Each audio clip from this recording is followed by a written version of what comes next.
Aleluia, boa noite, queridos, graça e paz. Você veio preparado para receber a palavra? Aleluia. Enquanto a gente estava cantando aqui, aquele que nunca venceu batalhas, eu lembrei de um videozinho que eu vi hoje. Não sei se você tem acompanhado, eu não tenho acompanhado tanto, mas algumas coisas eu tenho visto, né? As Olimpíadas, tem um tricampeão mundial de judô, um francês de mais de 2 metros de altura. E rapaz, foi com ele ganha. Não tinha quem ganhasse dele não. O cara derrubava, era Ippon. E entre equipes lá, foi ganhar, ele ganhava. Porque todo mundo olhava, via aquele marmanjão, 2 metros de altura, quase 150 quilos. Mas já dava medo no adversário. Imagine o seu Deus. Quando seus inimigos se levantam contra você e vem Deus. Aleluia. E eu quero que você vá comigo para 1 Coríntios 9, 23. Primeira carta de Coríntios, capítulo 9, versículo 23. Aleluia.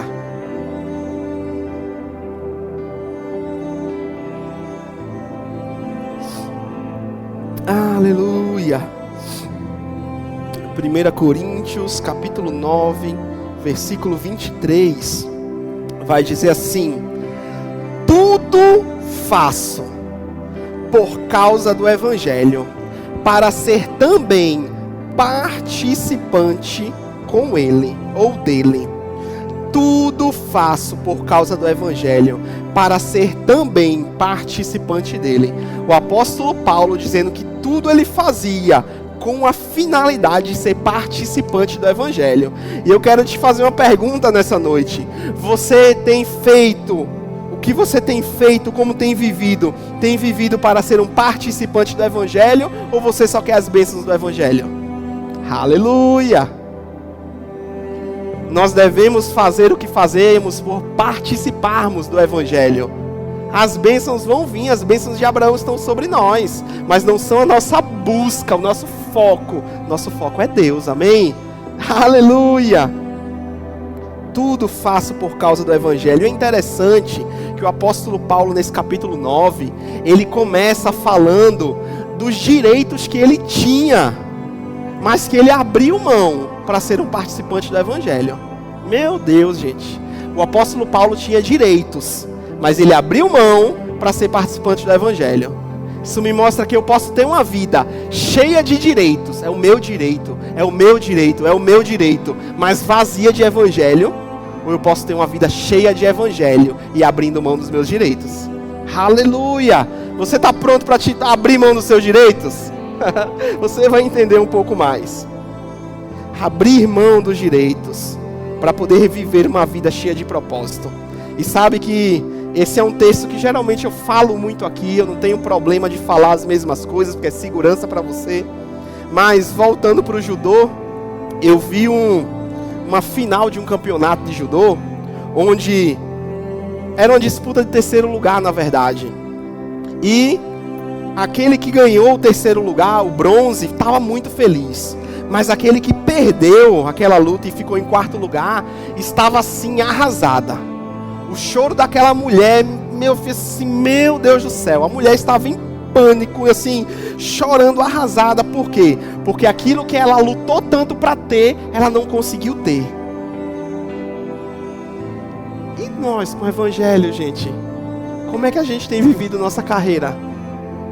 Porque ali são pessoas naturais que treinam, mas para ser faixa preta de judô e ir para uma Olimpíada, é pelo menos 10 anos de treino, gente.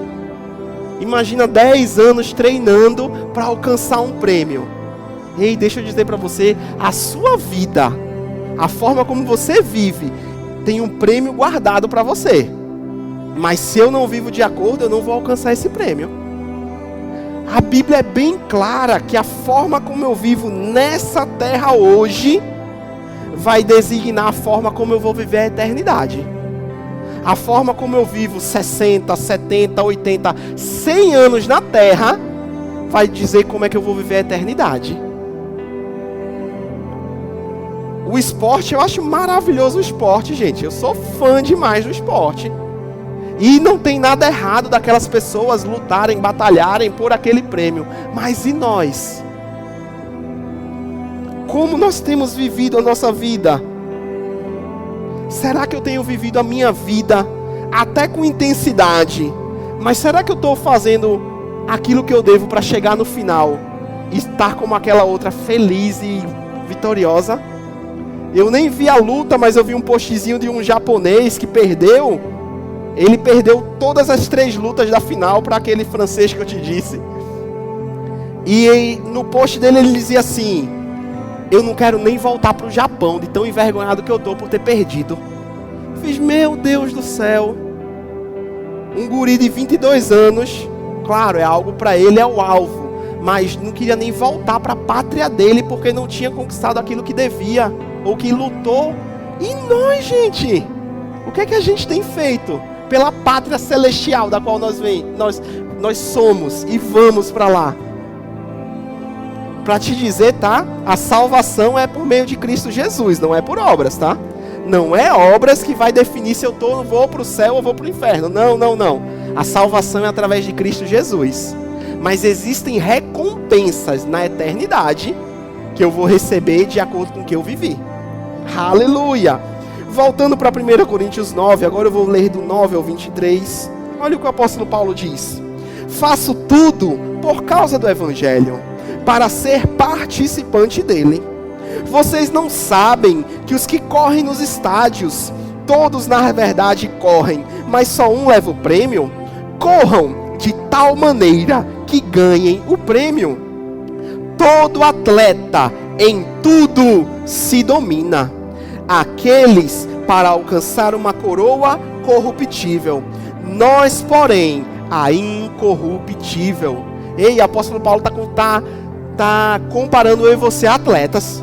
Está dizendo que tem atletas no mundo que se dominam para conquistar algo terreno.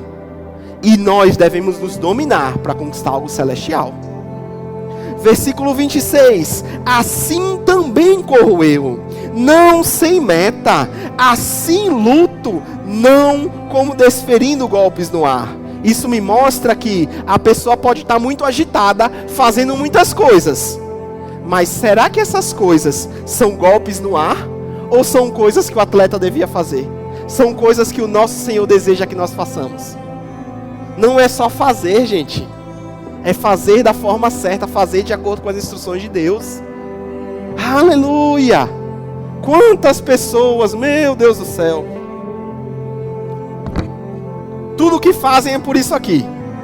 Um microfone e um púlpito. Aí, como diria meu pastor, é muito simples. Na Shopee vende microfone e no Mercado Livre púlpito. Compra e tem em casa. Pronto. Não precisa de muita coisa. Se você tem um chamado para pregar, isso é louvável e você deve se esmerar. Mas nós não devemos fazer as coisas para aparecer diante dos outros, para que os outros batam palmas. Devemos fazer as coisas porque sabemos, ei, Deus está querendo que eu faça isso. Deus me chamou para isso. Eu estou aqui no louvor porque eu sei que Deus me chamou. Não é para glorificar o meu nome, é para glorificar o dele. Aleluia! Nós éramos escravos, gente. Escravos do pecado, a Bíblia diz. Nós estávamos condenados a passar a eternidade no inferno, no lago de fogo e enxofre. E Jesus, ele mudou isso. Jesus nos comprou com seu sangue. Não foi um cortezinho no dedo, 2 gotinhas e pronto, tá pago. Não, o sangue dele verteu, derramou, ele nos comprou, ele nos deu uma nova vida. E o que nós estamos fazendo com ela? Aleluia! Será que a causa do Evangelho não é mais nobre do que uma Olimpíada? Que uns se matam para viver aquilo. E, gente, eu não estou falando contra, não. É um esporte, é uma profissão. Por exemplo, eu vi hoje que aquele que ganhou a marcha atlética, acho que foi em prata, é evangélico da Assembleia de Deus. Olha que bênção. Tinha um grupo lá, eu acho que, se eu não me engano, de Fiji, fazendo culto. O evangelho está sendo pregado naquele lugar que tem muita imundície. Precisa de pessoas em cada área da sociedade. Precisa. Para que o evangelho seja pregado. Aleluia! E nós, o que estamos fazendo com as nossas vidas? Vamos para Mateus 25. Mateus 25, uma noite de reflexão, amém, queridos? Uma noite que a gente precisa tentar olhar para nós mesmos, para poder correr a carreira que Deus tem.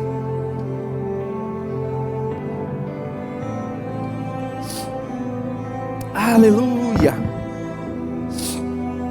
Mateus 25, 14.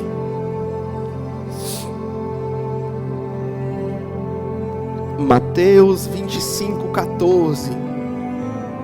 Vai dizer assim. Mateus 25, 14 diz: Pois será como o homem que ausentando-se do país, chamou os seus servos e lhes confiou os seus bens. A um deu 5 talentos, e a outro deu 2, e a outro deu 1, de acordo com a capacidade de cada um deles. Então partiu. O servo que tinha recebido 5 talentos saiu imediatamente a negociar com ele e ganhou outros 5. Do mesmo modo, o que tinha recebido 2 ganhou 2. Mas o servo que tinha recebido 1 talento, saindo, fez um buraco na terra e escondeu o dinheiro do senhor. Depois de muito tempo, o senhor daquele servo voltou e fez um ajuste de contas com ele. Gente, a gente vai fazer ajuste de conta com Jesus, viu? Existe algo chamado Tribunal de Cristo, está lá em 2 Coríntios 5,10, que fala que todos nós devemos comparecer diante do Tribunal de Cristo. Calma que não é um tribunal para condenação, mas um tribunal para receber recompensa. Mas vai ser avaliado se a gente merece receber recompensa ou não. Se você quer um pouco mais de entendimento sobre isso, me chama para tomar um chimarrão e a gente conversa sobre a palavra. Continuando. Cadê? Opa. Deixa eu me achar aqui. A folha virou. 20. Aproximando-se do que tinha recebido 5 talentos, entregou outros 5, dizendo: O Senhor me confiou 5 talentos, eis que ganhei outros 5. O Senhor disse: Muito bom, servo bom e fiel. Você foi fiel no pouco, e sobre o muito o colocarei. Venha participar da alegria do Senhor. E aproximando-se também do que tinha recebido 2 talentos, disse: O Senhor me confiou 2 talentos, eis que ganhei outros 2. Então o Senhor disse: Muito bem, servo bom e fiel. Foste fiel no pouco, sobre o muito o colocarei. Venha participar da alegria do Senhor. Chegando por fim, o que tinha recebido 1 talento disse: Sabendo que o Senhor é um homem severo, que colheu onde não plantou e ajunta onde não espalhou, fiquei com medo e escondi o talento na terra. Aqui está o seu. Mas o Senhor respondeu: Servo mau e preguiçoso, você sabia que colho onde não plantei e ajunto onde não espalhei. Então você devia ter entregado o meu dinheiro aos banqueiros, e eu, ao voltar, receberia com juros o que é meu.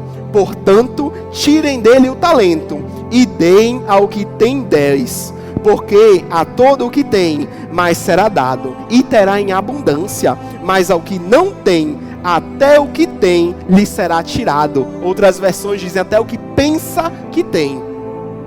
Porque o servo que foi chamado de mau e negligente, ele não recebeu um aval do seu senhor. Primeiro, ele teve medo, gente. E o dom que ele tinha, o talento que ele tinha, ele guardou. Ei, se você tem um talento, isso é para servir os outros, não é para você mesmo. Por exemplo, estava a Jéssica tocando aqui. O talento dela de tocar não é para ela, gente, é para servir o corpo. Você tem um talento de Deus, e você vai prestar contas para Deus se você serviu outras pessoas com esse talento ou não. Se você se disciplinou para fazer algo. Sabe outra coisa interessante? Teve um que ganhou 5 e o outro que só ganhou 2. Não é interessante que o Senhor não compara dizendo: ó, tu só ganhou 2, teu amigo ganhou 5. Não, porque Deus ele não está fazendo comparação. Ah, fulano fez isso, ciclano fez aquilo, ó, ele é melhor. Não, gente. O que Deus quer é fidelidade naquilo que Ele colocou nas nossas mãos. independente se pra gente pareça pouco ou não. Gente, como eu já disse algumas vezes, hoje eu tô aqui em Carazinho, saí lá de Olinda para vir pro Rio Grande do Sul, porque um dia, quando eu entrei numa igreja, Verbo da Vida, há 12 anos atrás, eu fui recebido com um abraço. Alguém estava atento a mim. Opa, esse aí chegou. Nunca vi ele na igreja não, vou ali. E aquilo ali me constrangeu. Qual a dificuldade de dar um abraço? Qual a dor? Espetou? Mas algo que a pessoa fez que para muitos parecia tão simples, teve um impacto na minha vida. Se você não conhece, pesquise sobre ele. Billy Graham. Billy Graham, um grande evangelista. E conta-se que o homem que ganhou Billy Graham para Jesus, certo momento ele estava assim, meu Deus, só ganhei uma pessoa para Jesus. Billy Graham, o maior evangelista que já existiu. O homem ganhou bilhões de pessoas para Jesus.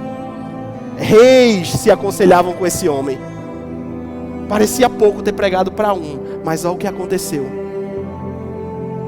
Aleluia! Nós precisamos entender que nossa vida não é mais nossa. E se temos um talento, vamos dizer, Senhor, o que é que eu faço com isso? É para o Senhor, é para a tua glória, como eu uso? Pode ser que o pastor diga assim, vai conversar com o pastor. Aleluia! Mas sabe que tem uma coisa que também nos impede de correr a carreira, de alcançar o prêmio? E eu quero falar um pouco sobre isso. Provérbios 16, 18, vamos lá. Provérbios 16, 18. Aleluia! Devemos viver para o nosso Senhor. Devemos viver para aquele que morreu e se entregou para cada um de nós.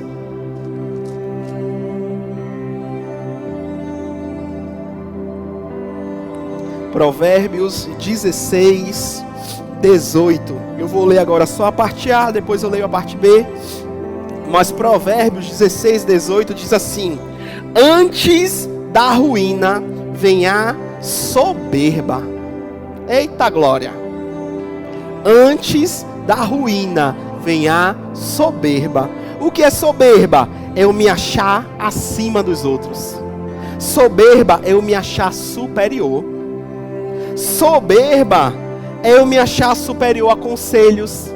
É eu me achar superior a correções. Não, eu sou bom.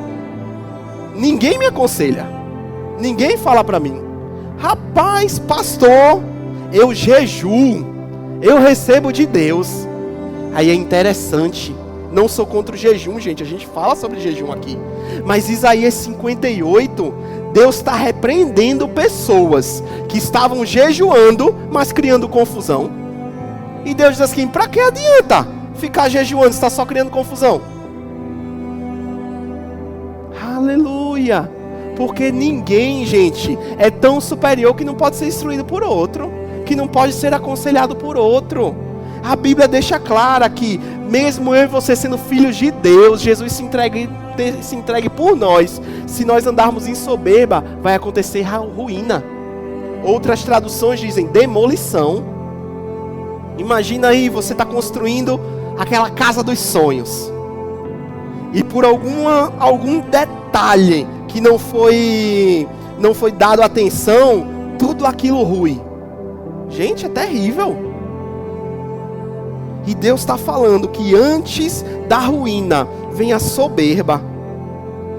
E eu gosto sempre de dar esse exemplo. Eu sou um pastor, já estou há 4 anos aqui, e eu tenho um pastor. Eu sou um pastor, mas eu tenho um pastor que me aconselha, que eu abro meu coração, que às vezes eu tenho uma impressão no coração, vou, pastor Silvio, rapaz, estou com isso no coração, o que é que o senhor acha? Gente, a gente é uma igreja que te ensina a você aprender a ser guiado pelo Espírito Santo. Porque Romanos diz que os filhos de Deus são guiados pelo Espírito de Deus. Deus, Ele quer te dar instruções, Deus quer falar ao seu coração. Mas quantos sabem que às vezes nossas emoções atrapalham? Às vezes a gente está tão emocionado que a gente acha que é Deus, mas não é Deus. Eu já disse aqui algumas vezes, numa outra cidade que eu morava, congregava, certa vez eu vi uma mulher, nem foi para mim, mas ela dizendo, meu Deus, eu orei tanto a Deus e recebi o emprego que eu queria. Deu 15 dias? Sei lá se deu 15 dias, não sei se tu lembra quem é não, né? mas depois eu te digo. Ela disse, não era de Deus não. Percebe que a gente precisa conversar, aconselhar muitas vezes para entender, será que isso é do meu coração ou isso é só sentimento? A soberba, ela faz isso com que a gente rejeite uma instrução de alguém, rejeite alguém que vai nos dar um conselho. Deixa marcado aí Provérbios, ou se quiser só escute, que eu vou voltar lá para Provérbios, mas eu vou ler Gálatas 2, do 1 ao 2. Para não perder, só escute ou deixe marcado. Gálatas 2, 1 e 2, aqui é o apóstolo Paulo dizendo assim, 14 anos depois, fui outra vez a Jerusalém, com Barnabé, levando também Tito. Fui em obediência a uma revelação, e lhes apresentei o evangelho que prego entre os judeus, entre os gentios. Mas fiz isso em particular aos que pareciam de maior influência, para não correr ou ter corrido em vão. O que o apóstolo Paulo está querendo dizer aqui, gente? O apóstolo Paulo foi chamado para pregar o evangelho aos gentios, enquanto Pedro foi levantado para pregar o evangelho aos judeus. Em determinado momento, Paulo vai até Jerusalém, vai até os apóstolos para dizer para eles assim, Deus me deu uma revelação assim, o que é que vocês acham? Gente, o apóstolo Paulo que fez 3 viagens missionárias, a pé, a cavalo, o apóstolo Paulo que evangelizou todo mundo conhecido da época, o apóstolo Paulo que escreveu quase 2/3 do Novo Testamento, ele tinha uma revelação e ele colocou diante de outros mais instruídos, ou que tinham uma autoridade sobre ele, para ver, isso é de Deus mesmo? E ele diz o quê? Para não correr em vão. O apóstolo Paulo tinha o cuidado de não correr em vão. Novamente mostra que eu posso estar correndo, fazendo, e achando que é para Deus e não ser, gente. A soberba, ela nos priva disso, nos priva de um conselho. Outra coisa que eu vejo aqui, é que o apóstolo Paulo, ele fez isso em particular, com pessoas de mais autoridade. Sabe um contraste disso? Alguém aqui já ouviu falar de Roboão? Ou lembra quem é Roboão? Roboão foi filho de Salomão. Tem o rei Davi. Quando Davi morre, Salomão sobe ao trono. Quando Salomão morre, Roboão vai ser o rei sobre Israel. E os súditos dele trazem um questionamento pedindo para ele diminuir os impostos. E Roboão, ele se aconselha com os instruídos, com os sábios, e os sábios dão uma instrução a ele: rapaz, ouve o povo, que o povo vai estar contigo. E ele sai dali e vai se aconselhar com quem? Com os amigos. Não pode se aconselhar com amigo, pastor? Claro que pode, gente. Mas coisas decisivas para nossas vidas, nossos amigos, eles podem pender muito para o nosso lado. Não podem olhar o contexto geral. Por isso que é importante a gente ir para pessoas mais sábias, que podem olhar o contexto geral. É mais ou menos, aleluia, é mais ou menos entre uma discussão de casal. Vai perguntar para a sogra. A maioria das vezes a sogra vai pelo filhinho ou pela filhinha. Tem um partidarismo, na maioria das vezes. Porque, um laço muito próximo. Questões decisivas para nossas vidas, gente. A gente deve se aconselhar com amigos, porque a gente deve ter amigos que nos puxam para cima, amém? Não para baixo. Mas a gente precisa se aconselhar com pessoas que estão de fora, pessoas que a gente sabe que tem uma caminhada cristã, que entendem a palavra, para que a gente não corra em vão. Porque sabe o que aconteceu com Roboão? Roboão era rei sobre 12 tribos. Aconteceu uma revolta porque ele escutou só os amigos.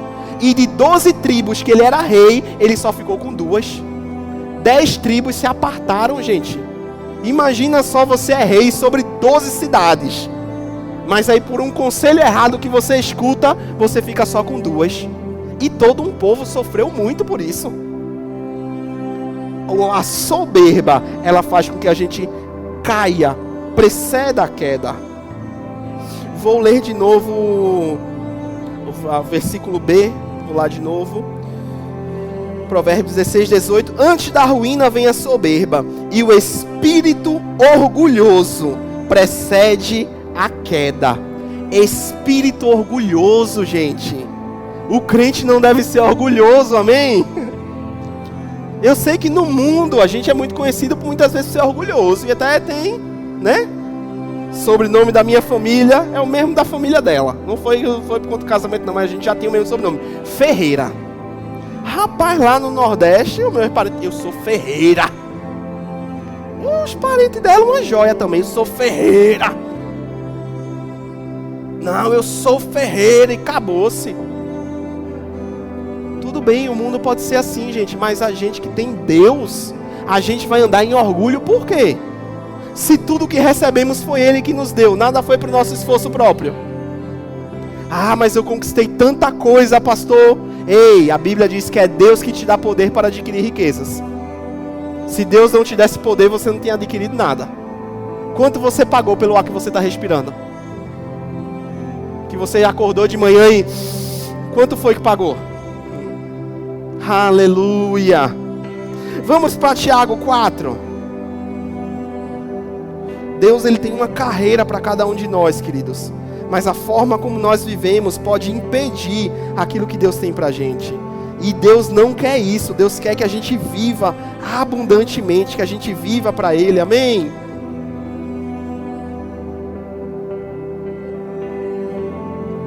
Tiago, capítulo 4.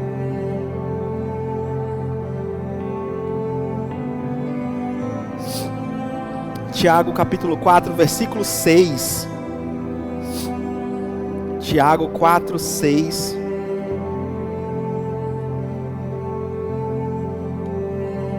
Diz assim: mas Ele, quem é Ele aqui? Deus. Mas Ele nos dá cada vez mais graça. Por isso diz: Deus resiste aos soberbos, mas dá graça aos humildes. Às vezes as coisas não estão acontecendo na nossa vida porque o diabo está se levantando e está tentando nos resistir e está tentando nos paralisar. Mas às vezes as coisas não acontecem por causa da nossa própria soberba, porque é Deus que está dizendo assim: não vai avançar não, não vai crescer não, está muito soberbo. Sabe por quê? Porque a soberba precede a ruína. Se a gente continua em soberba, a gente vai crescer, crescer, crescer e pum! E aí Deus diz: não vou permitir que cresça ainda não. Tô aqui, ó, minha mão está resistindo. Imagina Deus resistindo a gente, gente. Por quê? Por conta da soberba. Mas Ele diz que Ele dá mais graça a quem é humilde, gente. Quando eu abro meu coração, eu digo assim: tá bom, Senhor, eu não sei de tudo. Tá bom, Senhor, eu vou me aconselhar. Tá bom, Senhor, eu vou mergulhar na Tua palavra. Eu quero aprender do Senhor. Eu estou sendo humilde. Quando eu leio algo na Bíblia que é contrário ao que eu faço, a humildade é: meu Deus, seja Deus verdadeiro, todo homem mentiroso. Se Deus está mandando, por exemplo, eu perdoar, eu tenho que perdoar, independente do que fizeram contra mim. Aleluia! Porque Jesus nos perdoou de algo imperdoável. E comparando o que os outros fazem a gente com que a dívida que nós tínhamos com Deus, é impagável, gente. É impagável. Aleluia!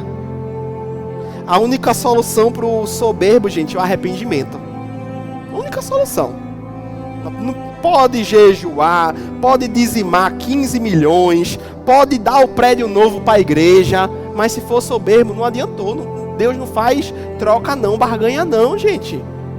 E Deus, Ele resiste ao soberbo. E eu sei o quanto é difícil, eu geralmente digo, principalmente para um homem se abrir com outro homem. Porque para mim era assim. Fui abandonado pelo meu pai, nunca tive muito contato. Aos 12 anos ele zarpou para outro estado bem longe por conta de outra mulher. Perdi contato. Contato era mais quando eu aprontava na escola e me ligavam para ele, minha mãe ligava e disse: Ramon, resolve com teu filho que está impossível na escola. E ele me ligava, aí que eu ficava mais brabo ainda, porque eu não tinha contato, só tinha contato para chamar a atenção. E isso me fez me fechar completamente, gente. Aí depois o que é que eu faço? Me abro com uma tia minha. Consegui abrir meu coração. No outro final de semana foi toda a família para uma praia. Tava todo mundo sabendo de tudo que eu tinha falado para ela. Meu Deus do céu, aí que acabou o negócio mesmo. Aí que o homem ficou duro mesmo, não queria falar com ninguém. Participei da igreja lá em Rio Doce, não abria com ninguém. Até um dia conheci o pastor Silvio, ou eu me abria com ele e avançava para o que Deus tinha para mim, ou eu continuava paralisado. Rapaz, é fácil você sentar falando como homem, gente. Sentar diante do outro homem e dizer as coisas que eu estou passando. Misericórdia, o homem foi criado para não falar nada para ninguém, para não chorar, para matar no peito. E a gente deve ser homem. Homem é homem, amém? Mas homem se abre com o outro também, mais experiente, ou que a gente sabe, poxa, essa pessoa tem experiência na palavra e eu vou falar com ela, ela vai me dar uma instrução certa. Aleluia! Porque Deus nos fez para depender um dos outros. Deus nos fez para ter relacionamento uns com os outros. Claro, você conheceu a pessoa ontem, você não vai abrir o coração. Ou você sabe que a pessoa é fofoqueira, você não vai abrir seu coração para ela. Mas você percebe uma pessoa íntegra? Fale. E se eu quebrar a cara de novo? Rapaz, você vai perdoar e vai trabalhar isso de novo. Não é fácil, gente. Mas um atleta em tudo se domina. E a soberba faz com que eu não escute outras pessoas, com que eu rejeite outras pessoas. Aleluia! A Bíblia diz aqui que Deus ele concede mais graça ao humilde. Gente, essa palavra graça, ela vem do grego. É uma palavrinha grega chamada charis. Não sei se pronuncia bem assim não, mas se escreve assim, charis. E era uma palavra que era usada quando os gregos iam falar sobre alguma pessoa que recebeu o poder de deuses. Eles diziam, essa pessoa recebeu um charis. E quando o apóstolo Paulo usa essa mesma palavra para mostrar, ei, nós somos só homens mortais. Mas quando andamos em humildade, é o poder de Deus sobre as nossas vidas. É o poder de Deus agindo em nós, gente. Você imagina você andando pelo poder de Deus, Deus te capacitando, Deus te dando instruções, você fazendo coisas que não imaginava que você conseguia fazer sozinho, ou Deus conectando pessoas a você para alavancar e você conseguir fazer muito mais, porque Deus ele trabalha assim. Eu gosto de uma frase que o Edilson de Lira diz, o pastor Edilson de Lira, ele costuma dizer assim, uma parte do propósito que Deus tem para você, ele colocou na vida de outra pessoa, que é para você não andar sozinho. É conectado. A Bíblia diz que somos o corpo de Cristo, que cada um é uma parte do corpo. Sozinho a gente não é corpo, gente, é unido. Sozinho é como torar o dedo aqui, jogar fora. Vai sobreviver quanto tempo aquele dedo fora do corpo? Não sobrevive, gente. Mas conectado a suprimento de Deus, e conectado a gente cresce. Não vai ter enrosco? Claro que vai. Qual igreja é perfeita? Nenhuma. Tem um monte de gente imperfeita. Você está olhando para uma e eu estou olhando para várias. Porque somos, gente, não tem ninguém perfeito não. E vai ter algum momento que alguém vai errar com você. Eu vou errar com você. E você vai ter a opção de me perdoar. Eu vou ter a opção de te perdoar. O ferro afia o ferro. Aleluia. Nem sempre é fácil não, gente. Oxe. Vai afiar lá, pegar a faca e afiar. Dá calor, dá atrito. Mas também uma faca bem afiadinha, hein? Pensa aí, cortar aquela carne no domingo com aquela faca cega, que misericórdia. É com uma faca bem afiadinha. Ou como diria lá no meu Nordeste, bem amolada. Bem amoladinha. Rapaz, cheguei em Caxias do Sul, fui amolar um alicate de aninha. Cheguei lá no lugar que afia. Quanto é pra amolar? O cara, amolar? Pronto, e agora? Aí eu vi lá, afia, se eu afiar ele. Afiar eu entendo. Aleluia, outra cultura. Agora já faz quase 10 anos, então eu tô afiadíssimo. Mas a soberba, o próprio Deus resiste, gente. Pode ser que você não comece falando tudo, mas começa. Fala um pouco, se abre um pouquinho. Abrindo um pouquinho, você vai ver se a pessoa é de confiança ou não. Aleluia. Vamos continuar em Tiago 4, agora o 7.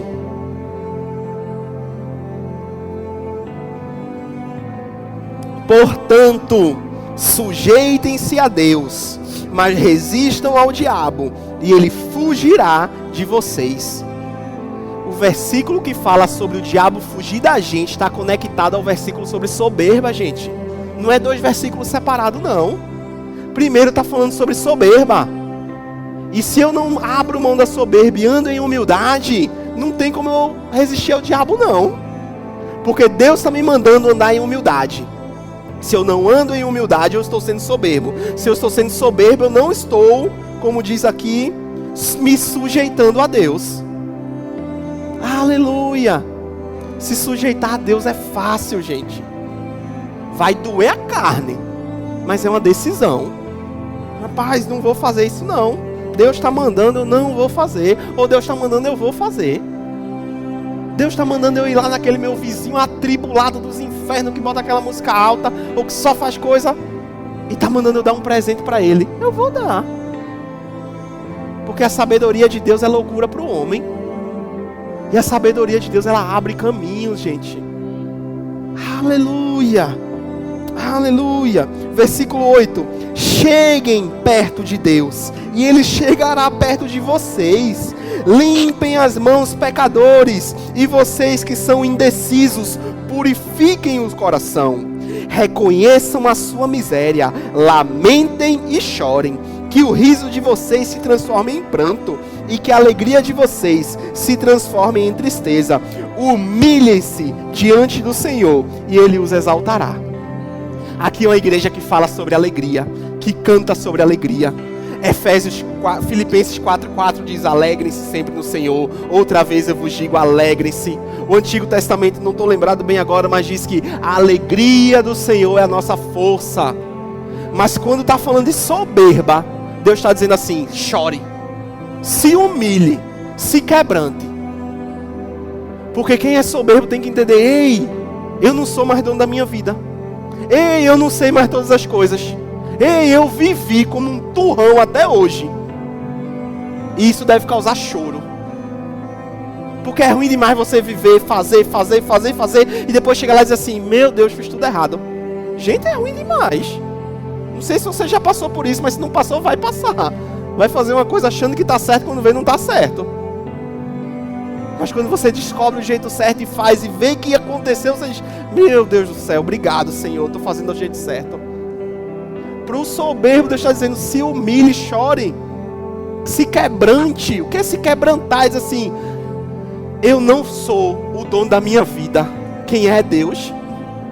Eu não vou viver mais segundo eu quero, mas segundo Deus quer. Provérbios 3: confie do Senhor de todo o coração, e Ele endireitará os seus caminhos. Não se apoie no seu próprio entendimento. Gente, Deus nos deu uma ferramenta fantástica, que esse cérebro aqui é fantástico. Rapaz, e às vezes pensa cada coisa errada. Mas a palavra, ela vem para limpar. Romanos 12:2 diz o que, gente? Não vos amoldeis a esse século, mas transformai-vos pela renovação da vossa mente, para que experimenteis a boa, agradável e perfeita vontade de Deus. Quando é que eu experimento a boa, perfeita e agradável vontade de Deus? Quando eu renovo meu modo de pensar. Sobre a soberba não preciso de ninguém. Ninguém precisa saber da minha vida. Ninguém precisa me aconselhar, porque eu sei. Renovar a mente, eu posso até saber, mas na multidão de conselhos a sabedoria. Mas Deus diz que eu devo me humilhar diante dEle, apresentar a Ele, colocar diante dEle. Será que Deus quer assim? Ou não? Aleluia! Renovar a mente, gente. Renovar a mente vai nos trazer coisas gloriosas, vai nos fazer andar em humildade. Andar em humildade não é andar com roupa furada, não. Não é andar com a casa caindo aos pedaços. Ah, é tão humildezinho. Não, está vivendo em pobreza. Humildade é entender: existe alguém acima de mim. Existe um Deus que a palavra dele é a prioridade da minha vida. que eu devo me submeter à palavra dele. Humildade é que ainda que eu tenha 2, 3 milhões na conta, eu não sou melhor do que ninguém. Porque se eu tiver 2, 3 milhões na conta, mas não tiver Jesus, eu vou para o inferno. E alguém que pode ter 0 na conta, está no negativo, tem Jesus, vai para o céu. Mas mesmo que vá para o céu com 2, 3 milhões, consegue olhar para uma pessoa e conversar com ela de igual. Aleluia! A igreja é fantástica nisso. Porque pode ter 2 pessoas na diaconia ou 2 pessoas no mutirão, uma com milhões na conta e outra sem nada. E as 2 são iguais diante de Deus. Aleluia!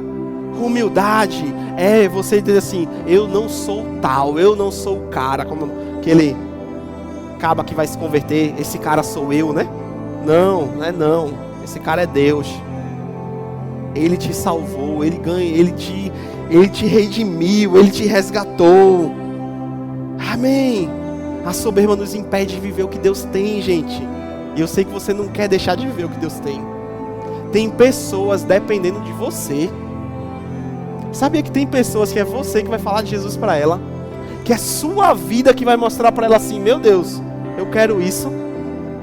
Mas a soberba pode atrapalhar. Aleluia!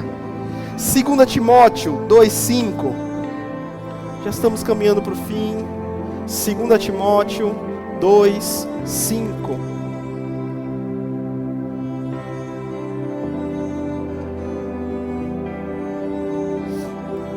Gente, eu passei os últimos dias fechando o olho assim e lembrando daquela mulher chorando, dizendo assim: Senhor, eu não quero ser esse.